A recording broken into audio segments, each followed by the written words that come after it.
the deep, dark parts of the ocean where few dare to go, danger can strike without warning. Imagine divers, adventurers of the sea, suddenly getting sucked into a giant oil pipe, disappearing into the machinery they were exploring. In another place, divers find themselves in a mysterious underwater cave. What starts as an exciting journey quickly turns into a nightmare as they are pulled into the cave's hidden, twisting tunnels. The calm and quiet underwater world becomes a scene of panic and fear. These stories are not just about accidents, but show how powerful and dangerous the ocean can be. Join me as we explore these frightening tales, where bravery meets the unpredictable dangers of the deep sea. The Paria diving incident. In the deep waters off Pointe-à-Pierre, Trinidad and Tobago, 5 divers faced a nightmare they could never have imagined. On February 25th, 2022, at the Berth 6 platform, the men from LMCS, Faisal Kurban, Kazim Ali Jr., Rishi Nagasar, Yusuf Henry, and Christopher Boudram were tasked with maintenance work on a dormant pipeline. This 30-inch U-shaped pipeline, belonging to Paria Fuel Company, was meant to transport oil from Berth 6, where ships unloaded, to Berth 5, the refinery. The divers, experienced and well-prepared, thought it was a routine procedure. To create a safe workspace underwater, the team used a diving bell, an 8-foot cube-shaped structure. An air tube inside the bell displaced the water, creating a dry area where they could remove their diving gear and use their tools safely. This was a common practice they had done many times before. 2 weeks prior, an inflatable plug had been installed in the pipeline to prevent contamination. This plug was pressurized, holding back high-pressure air in the diving bell and low-pressure air in the pipe. When the divers loosened the valve to release the plug, they had no idea of the impending disaster. The pressure difference created a powerful vortex, instantly sucking air, water, and the divers into the pipeline. The diving bell, once a safe haven, became a trap as water rushed in. In moments, the men were violently pulled into the narrow pipeline, thrown through a mix of water and oil for 90 agonizing seconds. When the chaos stopped, the divers found themselves in an air pocket within the pipeline, scared, hurt, and confused. Christopher Boudram, the only survivor, recalls their struggle for survival. Their GoPro camera captured every terrifying second, showing the fear and desperate fight to stay alive. Trapped inside a 200-foot-long oil pipe, the men tried to communicate and support each other. They knew they needed to move through the pipe to find an exit. Chris initially thought they had been sucked in head first, but the others believed they had gone in feet first. Trusting the majority, they formed a human chain, with Chris leading the way. The journey through the dark, oily pipe was torturous. The men had broken bones, burning eyes and throats, and extreme discomfort, which slowed them down. As they moved, they found 2 oxygen tanks, which provided some relief. Chris told the men to take small sips of air from the tanks to avoid getting sick from the pipe's dirty air. As they moved forward, the water levels in the pipe rose. Chris noticed some men were having trouble breathing and couldn't move. He decided to check how far the water went. To his horror, he found the next part of the pipe was completely underwater. With only 2 oxygen tanks for 5 men, it wasn't safe for them to go together. Chris had to make a heartbreaking decision. He needed to go alone to find help. He explained the situation to the others, who agreed it was their only chance. Kazim, although he agreed, couldn't let go of Chris's foot, forcing Chris to pull free and swim through the underwater section with the oxygen tank in front of him. He found another air pocket, but knew he had to reach the riser to escape. He kept going through the flooded sections, finding another tank, but the regulator had no mouthpiece. Desperate, he used the tank anyway, taking a breath that tasted like dirty oil. His determination kept him moving.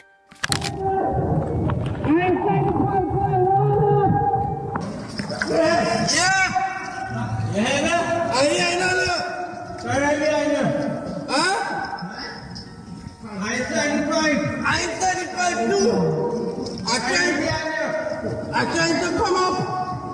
Yes. Turn around. Yeah. Chris eventually reached the top of the pipe and escaped. He told the medical staff and rescuers about the men still trapped inside. Rescue divers from LMCS tried to find the survivors by knocking on the pipe and hearing knocks back in response. Despite these hopeful sounds, the rescue efforts faced many challenges. The trapped men endured rising seawater, suffocating oil fumes, and dwindling air supplies. Days went by, and the rescue team couldn't reach them in time. The bodies of the 4 remaining divers were recovered days later. Autopsies couldn't determine exactly when each man died, though officials believed they survived until Saturday, with some thinking one might have lasted until Monday. The Ricard and Dionisio diving disaster. In the summer of 2014, 4 friends embarked on a cave diving expedition in Costa Brava, Spain. Their destination was the Cove de la Race, an underwater cave known ominously as the Cave of Caskets. Despite the cave's dark reputation, the group's curiosity and desire to explore the unknown drove them forward. This is their harrowing story. The Cave de la Race is not particularly large, stretching only 262 feet, 80 meters, from end to end. Its entrance is 23 feet, 7 meters, below the surface, and the cave is known for its unique geological features and diverse wildlife, making it popular with experienced divers and marine biologists. However, the cave's interior is treacherous, shrouded in darkness, and not open to the public due to safety concerns. Despite the risks, the allure of adventure was too strong for these friends to resist. On the morning of July 19, 2014, the 4 friends, Ricard, Dionisio, and a 3rd unidentified diver, along with a 4th friend who stayed on the boat as a safety measure, set out for the Cave de la Race. The journey had taken months of planning, and the group was excited to finally embark on their adventure. They had all dived along the Costa Brava before, but this cave promised new discoveries and challenges.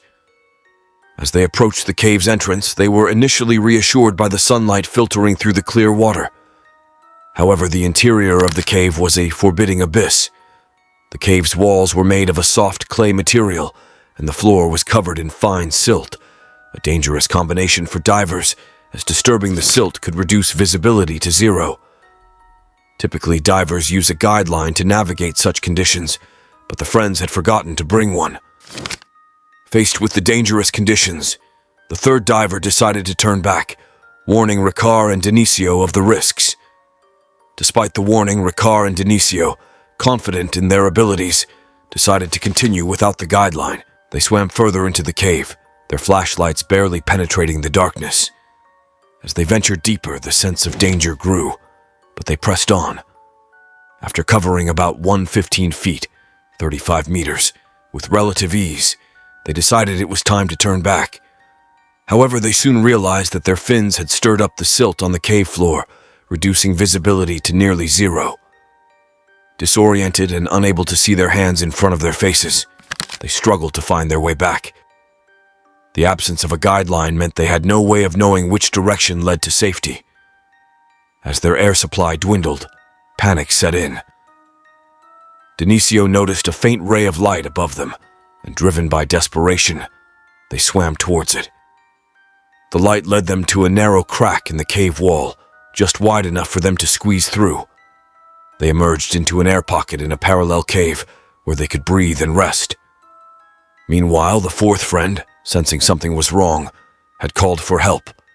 Spain's civil guard, already patrolling the area, quickly organized a rescue operation. Corporal Fernando Aguirre led the effort, enlisting the help of marine biologists, underwater photographers, private dive centers, and local fishermen. However, the lack of detailed maps and information about the cave made the rescue mission extremely challenging. Back in the air pocket, Ricard and Dionisio struggled to stay alive. The limited air was slowly being replaced by carbon dioxide, and they had to tread water constantly to avoid sinking. Exhaustion, hypothermia, and despair set in. Dionisio managed to keep Ricard afloat for a while, but eventually, Ricard slipped beneath the surface and did not resurface. The rescue team, hampered by poor visibility and the treacherous conditions, continued their search. Early the next morning, after the silt had settled, they re-entered the cave with a guideline. Following the same path Ricard and Dionisio had taken, they found Ricard's lifeless body floating in the air pocket. To their surprise, Dionisio was still alive, clinging to a rock. Denisio was in a dire state, exhausted, dehydrated, and disoriented. Initially, he refused to cooperate with the rescuers, who he mistook for threats. Corporal Aguirre realized that Denisio needed to see a familiar face to trust the rescue effort. He brought one of Denisio's friends into the cave, who managed to calm him down. However, Denisio's condition was critical, and Aguirre decided to sedate him to ensure a safe extraction. After a grueling 24-hour ordeal, Denisio was finally brought to the surface. He was the first diver in Spain to survive such an accident. The rescue team then recovered Ricard's body.